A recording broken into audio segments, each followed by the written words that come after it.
آپ نے کہا کہ جی سندھ گورنمنٹ بے بس ہے.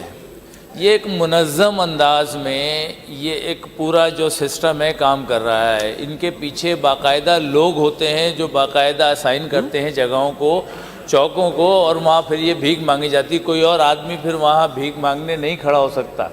تو یہ کہنا کہ غربت ہے, یہ نہیں ہے. یہ ایک منظم گروہ کے انداز میں کام ہو رہا ہے. اور آپ کہتے ہیں کہ جی ہم کچھ نہیں کر سکتے, سندھ گورنمنٹ کچھ نہیں کر سکتی, تو پھر یہاں سوال کرنے کا میرا جو مقصد ہے کہ یہاں سوال کرنے کا فائدہ کیا؟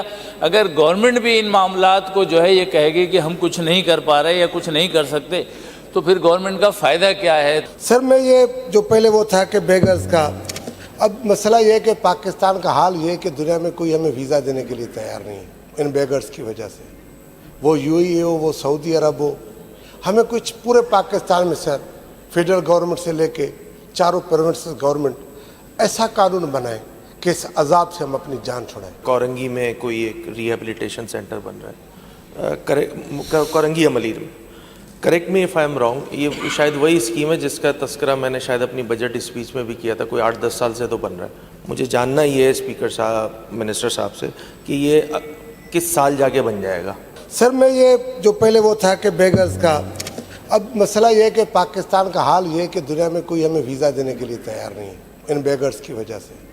وہ یو اے ہو, وہ سعودی عرب ہو, ہمیں کچھ پورے پاکستان میں سر فیڈرل گورنمنٹ سے لے کے چاروں پروونسز گورنمنٹ ایسا قانون بنائے کہ اس عذاب سے ہم اپنی جان چھڑائیں. اگر اس طرح رہا نا تو ہمیں صومالیہ بھی ویزا نہیں دے گا.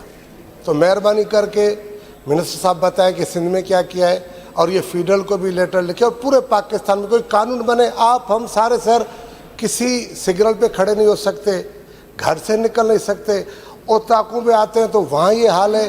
ہر جگہ پہ سر قدم قدم پہ پوری سوسائٹی کا ایک المیہ بنا ہوا ہے. اور سر یہ لوگوں نے ایز اے پروفیشن اڈاپٹ کیا ہے, یہ نہیں کہ وہ ضرورت مند ہیں, انہوں نے ایز اے پروفیشن اڈاپٹ کیا ہے کہ ہم نے بھیک مانگنی ہے. تو اس کے لیے مہربانی کر کے قانون سازی کی جائے جو کہ لوگوں کو تھوڑا سا سکون ملے. Thank you very much sir. جی منسٹر صاحب. یہ ہے کہ ایک تو جیسے امداد صاحب نے فرمایا, یہ تو ایشو ایف آئی اے کا ہے, فیڈرل گورنمنٹ کا ایشو ہے. کیوں ان کو ویزا دیتے ہیں, وہ جا کے باہر بھیک مانگتے ہیں اور ہمارے ملک کو بدنام کرتے ہیں. لیکن سب سے بڑا ریزن ہے پاورٹی, غربت.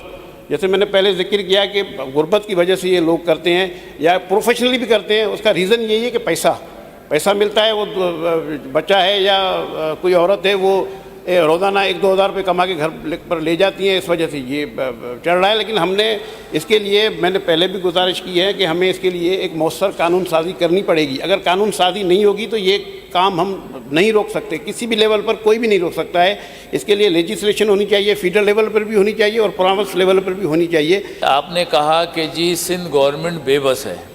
یہ ایک منظم انداز میں یہ ایک پورا جو سسٹم ہے کام کر رہا ہے. ان کے پیچھے باقاعدہ لوگ ہوتے ہیں جو باقاعدہ اسائن کرتے ہیں جگہوں کو, چوکوں کو, اور وہاں پھر یہ بھیک مانگی جاتی. کوئی اور آدمی پھر وہاں بھیک مانگنے نہیں کھڑا ہو سکتا.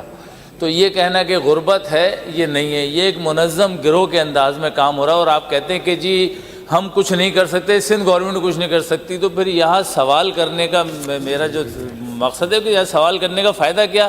اگر گورنمنٹ بھی ان معاملات کو جو ہے یہ کہے گی کہ ہم کچھ نہیں کر پا رہے یا کچھ نہیں کر سکتے, تو پھر گورنمنٹ کا فائدہ کیا ہے؟ تو میں تو یہی کہوں گا کہ آپ سختی کریں, جو گروہ اس پر کام کر رہا ہے ان گروہ کو گرفتار کریں تاکہ یہ لعنت ختم ہو سکے. بالکل ٹھیک ہے کہ غربت بڑھ رہی ہے حالات کی وجہ سے, مہنگائی کی وجہ سے, لیکن جو غریب ہے وہ اس طرح وہاں بھیک نہیں مانگ رہا, بلکہ ایک منظم گروہ کے انداز میں باقاعدہ وہاں ٹھیکیدار ہیں ان کے جو یہ منظم کام کر رہے ہیں. تو اس کو کس طرح کون روکے گا؟ سندھ گورنمنٹ ہی تو روکے گی یا وفاق روکے گی؟ 2 ہی گورنمنٹ تو ہیں.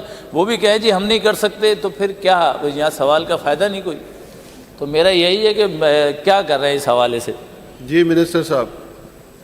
ایکچوئل ایشو یہ ہے کہ دونوں چیزیں ہیں, غربت بھی ہے اور ایک پیسہ بھی اس کے اندر انوالو ہے. لیکن مسئلہ یہ ہے کہ لا انفورسمنٹ ایجنسی جیسے پولیس ہے, اب آپ سے میں گزارش کر کے چلوں کہ 266 بچے ہم نے ریکور کروائے پولیس کے تھرو, جو بیگری کا یہ کام کرتے تھے, بھیک منگی کا. لیکن کورٹ میں جاتے ان کو ریلیز کر دیا, ان پہ کچھ فائن لگا کے 266 بچے ریلیز کر کے ان کے والدین کے حوالے کر دیے. والدین تھے یا کوئی بھیک منگوانا تھے, آئی ڈونٹ نو, پر ان کے کورٹ نے ان کے حوالے کر ان بھیک منگوں کے خلاف جو یہ ریکٹ چلاتے ہیں.